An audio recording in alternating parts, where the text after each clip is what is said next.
प्रिय विद्यार्थियों, सुप्रभातम। मैं डॉक्टर इंदिरा गुप्ता, सह आचार्य संस्कृत। विद्यार्थियों, अभिज्ञान शाकुंतलम इस श्रृंखला के पूर्व भागों में हमने अभिज्ञान शाकुंतलम के रचयिता महाकवि कालिदास के व्यक्तित्व और कृतित्व को समझा। साथ ही अभिज्ञान शाकुंतलम की विषय वस्तु को जाना, प्रथम अंक का अध्ययन किया और हमने जाना कि राजा दुष्यंत मृगया खेलते समय तपोवन के एक मृग का अनुसरण करते हुए कण्व ऋषि के आश्रम में पहुंचते हैं और वहां पर राजा दुष्यंत और शकुंतला के मध्य ये दोनों के हृदय में प्रेम अंकुर जम जाता है। आज हम द्वितीय अंक का अध्ययन प्रारंभ करेंगे। द्वितीय अंक में विरह व्यथित राजा की मनोदशा एवं अपने या राजा के अंतरंग मित्र विदूषक के साथ वार्तालाप में प्रणयाभिव्यक्ति का चित्रण किया गया है। तपस्वियों द्वारा यज्ञ रक्षार्थ एवं दानों के दमनार्थ राजा से आश्रम में कतिपय दिवस रुकने की प्रार्थना करा के कवि ने प्रणय पल्लवन के निमित्त उपयुक्त वातावरण की सृष्टि भी की है। इसके साथ ही माताओं द्वारा प्रत्यावर्तन का संदेश भिजवा कर राजा की अस्थिरता एवं व्याकुलता का अंकन भी किया है। राजा अपने स्थान पर अपने मित्र विदूषक, जिसका नाम मांडव्य है, उसको माताओं के समीप भेज देता है। मांडव्य के गमन करते समय कालिदास ने राजा द्वारा शकुंतला संबंधी प्रणय को मिथ्या एवं उपहास मात्र कहलवाकर जो आगे के अंकों में होने वाली घटना है उसके औचित्य की रक्षा भी की है। द्वितीय अंक का प्रारंभ विदूषक के प्रवेश से प्रारंभ होता है। विदूषक लंबी सांस लेकर कहता, बोधिष्टम एतस्य मृगयाशीलस्य राज्ञो वयस्य भावेन निर्विण्णो अस्मि। दुर्भाग्य से शिकार के व्यसनी इस राजा की मित्रता से मैं दुखी हो गया हूँ। और ऐसा विचार करता हुआ वह अंग भंग से विकल सा होकर बैठ जाता है।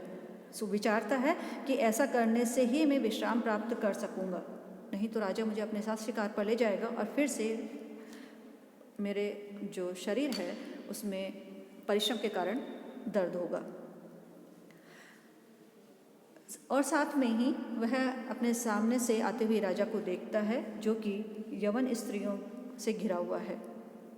उस समय पर राजा विचार कर रहा है, अपने मन ही मन सोच रहा है कि कामम प्रिया न सुलभा मनस्तु तद्भाव दर्शनास्वा अनाश्वासी अकृतार्थे अपि मनसि जे रतिम उभयम प्रार्थना कुरुते।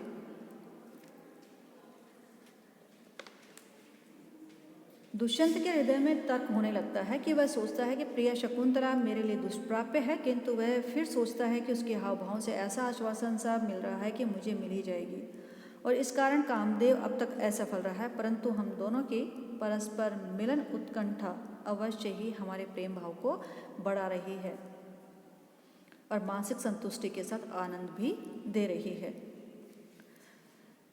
उसके आगे वह विचारता है कि ऐसा मैं क्यों सोच रहा हूँ, तो उसके लिए वह कहता है कि स्निग्धम विक्षिप्तम अन्य तो अपि नयने यत् प्रेरियंतया तया यातम यच्च नितंब गुरुतया मंद विलासादेव माँ गा इति उपरुद्धया यद्यपि सा सूयम उक्ता सखी सर्वं तत्किल मत्परायणम अहो कामी सुता पश्यति। वो कहता है कि अन्यतः अपि, दूसरी ओर जैसे वहाँ पर वृक्ष उगे हुए हैं, लतादी हैं, उन पर नयने प्रेरियंतया अपने नेत्रों को डालती हुई, तया उसके द्वारा, यत् जो, स्निग्धम विक्षिप्तम जो प्रेम पूर्वक अभिलाषा पूर्वक देखा गया, दृष्टि डाली गई, नितंबयो गुरुतया और कटी पश्चात भाग के भारी होने के कारण विलासात एवं मंदम यातम विलासपूर्वक लीलापूर्वक चेष्टाएं करते हुए जो धीमे धीमे उसके द्वारा जाया गया, चला गया। मागा मत जाओ इति उपरुद्धया, यह कहकर रोकी गई उस शकुंतला के द्वारा, सा सखी, वह अपनी सखी जो प्रेमदा से जो कुछ भी सा स्वयं उक्ता असूयापूर्वक कहा गया, ईर्ष्यापूर्वक कहा गया था, तत्सर्वम वह सब कुछ मत्परायण मुझको लेकर ही था, मुझे लक्ष्य करके ही ऐसा कहा गया था। फिर कहता है अहो, आश्चर्य की बात है, कामी स्वतः पश्यति, कामी व्यक्ति अपने अनुकूल ही अन्य व्यक्ति को देखता है, सामने वाले की व्यक्ति की चेष्टाओं को अपने लिए ही लक्षित मानने लगता है। राजा दुष्यंत शकुंतला के व्यापारों का चिंतन करता हुआ इस प्रकार सोचता है कि प्रथम मिलन के समय शकुंतला ने जिस तरह दृष्टिपात किया, जिस तरह विलासपूर्वक गमन किया, यह मुझे प्रेमपूर्वक और अपनी सखियों को ईर्ष्यापूर्वक देखा, वह सब यह सिद्ध करता है कि यह मुझ पर अनुरक्त है। वस्तुतः कामी जन सर्वत्र अपना ही भाव देखते हैं। राजा यह सोच करके यह कहता है कि आसक्ति के कारण प्रत्येक कार्य को अपने लिए ही उद्दिष्ट मानने लगता है कामी व्यक्ति, और शायद हो सकता है कि ऐसा ही भाव मुझ में भी उत्पन्न हो रहा है, ऐसा दुष्यंत कहता है। विदूषक जो कि पहले कह रहा था कि मैं यहाँ पर अंग भंग की आकृति बना करके खड़ा हो जाता हूँ, वह उसी प्रकार से एक डंडे के सहारे पर खड़ा हुआ है और राजा के आने पर उन्हें जय घोष करता है। राजा कहता है कि ये कैसे हुआ? तो वह कहता है कि तुम्हारे साथ घूमने से, और अब मैं इन अंगों से कोई कार्य नहीं ले सकता, इनकी शक्ति क्षीण हो गई है, इसलिए आप मुझे एक दिन के लिए विश्राम के लिए छोड़ देने के लिए प्रसन्न हो। राजा मनी मन विचार करने लगता है कि यह इस तरह से कह रहा है और मेरा मन भी कर्मपुत्री शकुंतला का स्मरण कर शिकार खेलने से विरक्त हो गया है, अतः मृग्या के लिए मैं उत्सुक नहीं हूँ। और कहता है न नमयितुम अदिज्यम अस्मे शक्तो धनु इदम आहित सायकम मृगेषु सह वसति उपेत्य ये प्रियायाः कृत एव मुग्ध विलोकितो उपदेशः। कि अदिज्यम जिस पर चढ़ी हुई है, आहित सायकम बाण जिस पर चढ़ा हुआ है, ऐसे प्रत्यंचा जिस पर चढ़ी हुई है, बाण जिस पर चढ़ा हुआ है, इदम धनु ऐसा यह है धनुष, मृगेशु इन हिरणों पर या इन जो आश्रम के पशु हैं उन पर, नमयितुम न शक्तः मैं चलाने के लिए समर्थ नहीं हूँ। यही जिन्होंने जिन इन मृग पशुओं ने प्रियाया सहवसतिम उपेत्य, सहवसतिम इस प्रिया शकुंतला के साथ निवास करके और उससे प्राप्त किया है मुग्ध विलोकित उपदेश है, मधुरता से देखने की शिक्षा। कृत एव मानो इस प्रकार प्रदान की है, मतलब कहता है कि ऐसा प्रतीत होता है कि उन्होंने शिक्षा प्रदान की है, अतः मेरा शिकार खेलने की अभिलाषा शांत हो गई है। और इस प्रकार से राजा अपनी अरुचि का कारण बताता है। ये वन्य जीव या मृग आदि स्निग्ध दृष्टि से युक्त है। प्रिया शकुंतला ने मानो इन्हीं से स्वभावतः सुंदर दृष्टिपात अथवा कटाक्षादि की शिक्षा ग्रहण की है, अतः इन पर मैं बाण चलाने में असमर्थ हूँ।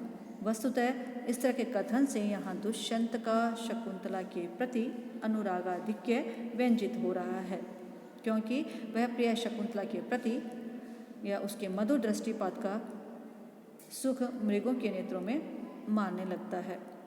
न्यायिकाओं के नेत्र मृग नेत्र तुल्य होते हैं, अतः प्रिय तुल्य या प्रिया शकुंतला के सहवासी एवं प्रिय मृगों के प्रति राजा भी अपनत्व का भाव प्रकट करने लगता है। और राजा मुस्कुराकर कहता है कि ठीक है, मित्र की बात का उल्लंघन नहीं करना चाहिए, और यही सोचकर वह शांत खड़ा हुआ रहता है। और जो विदूषक है वो कहता है ठीक है, आपने मेरी बात को स्वीकार कर लिया तो ठीक है, मैं चलता हूँ। राजा कहता है विश्राम करने के बाद आपको मेरे कार्य में सहायक होना होगा। तो विदूषक कहता है ठीक है, आप लड्डू खाने की कहेंगे तो मैं लड्डू खाने में सहायक हो जाऊँगा। द्वारिक आता है और राजा कहता है कि द्वारिक से कि सेनापति को बुलाओ। सेनापति आता है और राजा को देखकर कहता है कि भले ही मृगया में दोष देखते हैं लोग, लेकिन आपको देखकर तो मृगया में गुण ही प्रतीत होते हैं, क्योंकि आपके विषय में शिकार का जो व्यसन है वह गुण का स्वरूप धारण कर चुका है। क्योंकि अनवरत धनुजा स्फालन क्रूर पूर्वम रवि किरण सहिष्णु स्वेद लेशै अभिन्नम अपचितम अपि गात्रम व्यायत्वात् अलक्ष्यम गिरिचर इव नागः प्राणसारम विभर्ति। वो कहता है, राजा की प्रशंसा करता हुआ, कि गिरिचर पर्वतों पर चलने वाला नाग इव हाथी के समान जो आप महाराज हैं, वो अनवरत धनुजा स्फालन क्रूर पूर्वम निरंतर धनुष की प्रत्यंचा को खींचने से जिनका पूर्व भाग कठोर हो गया है, रवि किरण सहिष्णु सूर्य की किरणों को निरंतर सहन करने वाला, श्वेत लेशई अभिन्नम और पसीने के कणों से रहित, अपचितम अपि परिश्रम से क्षीर्ण या दुबला हुआ भी, गात्र जो शरीर है वह व्यायत्वात् अलक्ष्यम दृढ़ होने के कारण दुर्बल प्रतीत नहीं होता, प्राण सारम प्राण शक्ति से संपन्न आप उस शरीर को विभर्ति धारण करते हो।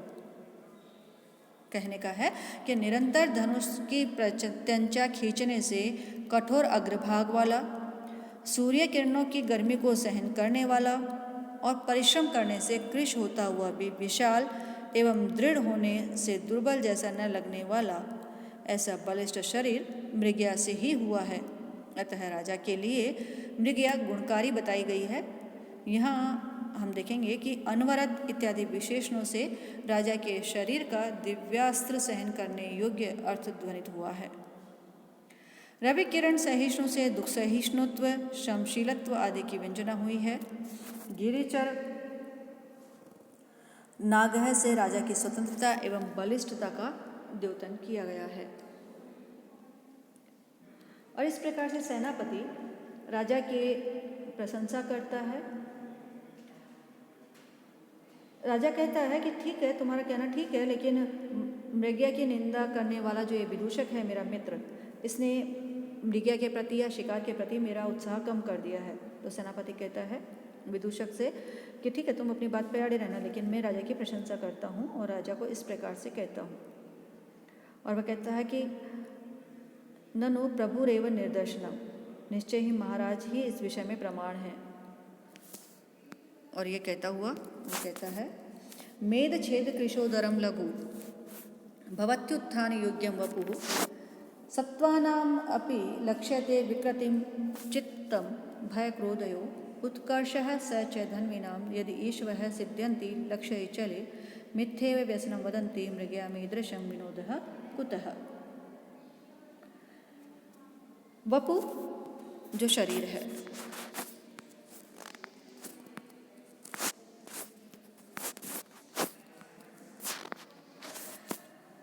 यह शरीर मेद छेद कृशोदरम, चर्बी के घट जाने से, चर्बी के क्षीण हो जाने से पतले उदर वाला हो गया है, लघु हल्का हो गया है। उत्थान योग्यम सरलता से उठने योग्य, मतलब उत्साह से युक्त भवती हो जाता है। सत्वानाम अपि और जो विभिन्न जीव हैं उन जीवों के भय क्रोधयो चित्तम, भय और क्रोध के विकृतिमत चित्तम, जो विकृति से युक्त चित्त है या मन है, लक्ष्यते वह भी जान लिया जाता है। सच और भी वह धन्वी नाम धनुर्धारियों का उत्कर्ष, निपुणता या गौरव यत जो कि चले लक्ष्य सिद्ध्यंती, चंचल लक्ष्य पर या चलायमान लक्ष्य पर ईश वह बाणों का लक्ष्य भेदते हैं बाणों से। मृगयाम इस शिकार में मिथ्या एवं व्यसन मदंती, इसको व्यर्थ में ही व्यसन कहते हैं।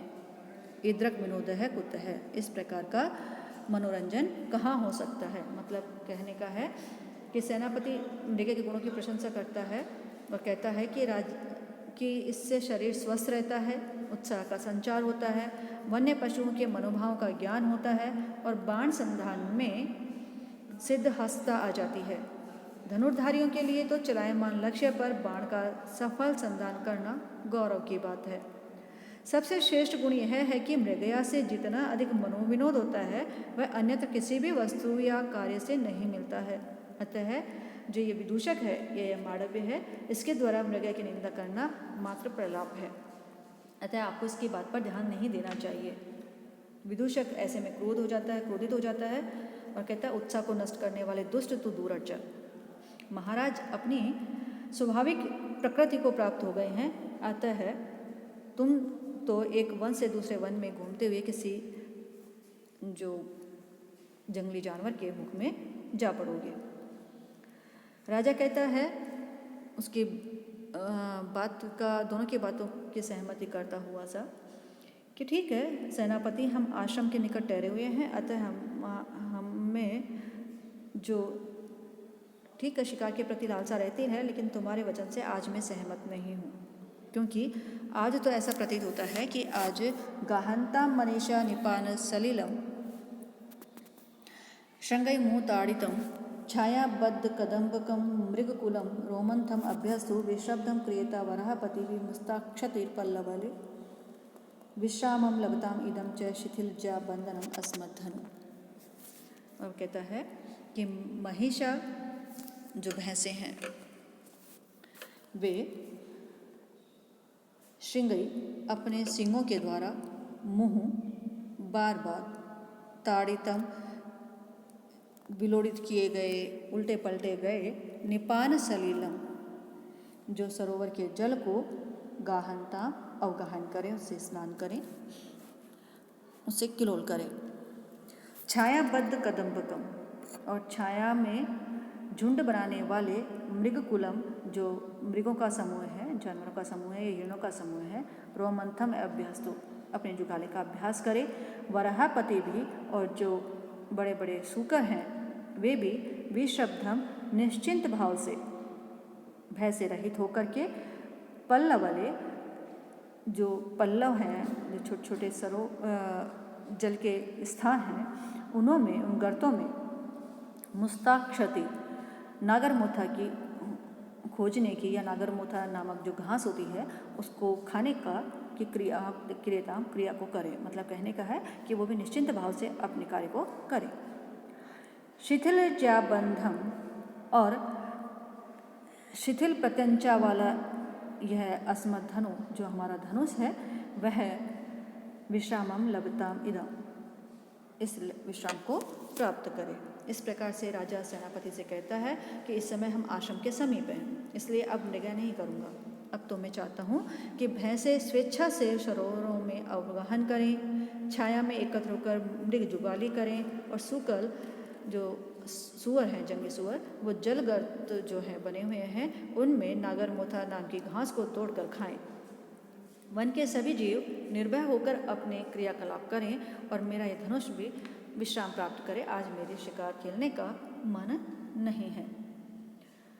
सेनापति कहता है कि महाराज जैसा भी आपको रुचिकर लगे ठीक है, और ऐसा कहकर वह चला जाता है। आगे राजा जो है